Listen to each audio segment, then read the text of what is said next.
မနိုင်ရှင်နဲ့မြင့်တင်လိုက်ပေါင်းကျင်မှာကိုယ့်ထံဝေရှာတော်သူအတွေးခေါ်တော်သူစတဲ့လူတွေရဲ့တော်တဲ့အားသာချက်တွေကိုမြင်ကြားရပြီးကိုအသုံးမကျသလိုခံစားရတယ်ကိုယ့်ရဲ့အားသာချက်နဲ့ကိုလောက်မတော်တဲ့သူတွေရှိနိုင်သေးတာကိုမေ့ပြီးစိတ်ညစ်နေမိတယ်ကိုထက်သားတဲ့လူတွေအပေါ်မနာလိုဝန်တိုးမဖြစ်အောင်သူလုံးနိုင်စမ်းရှိလို့တော်တာပဲလို့ဝမ်းမြောက်စိတ်ဖြစ်အောင်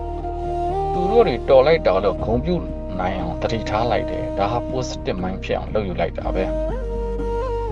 သူ့လိုတော်ခြင်းသူ့လိုလုံနိုင်လားဆိုတော့ကိုကမလုံနိုင်မြန်ဘူးအဲ့ဒီတော့ကိုနဲ့တန်တဲ့နေရာရအောင်ကိုလုံနိုင်စွမ်းကိုအသုံးချပြီးစူးစမ်းနေတာအကောင်းဆုံးပါလူတော်တွေနဲ့လိုက်ပြီးနှိုင်းရှင်နေမိအစားသူတို့ကိုအားကြပြီးကိုပိုကောင်းလာအောင်ပြင်တင်နေတာအကောင်းဆုံးပါနှိုင်းရှင်ခြင်းကစိတ်ညစ်စေပြီးအားကြခြင်းကစိတ်သက်ကြွားမြင့်တင်ခြင်းကသာမြင်မာရတာပါ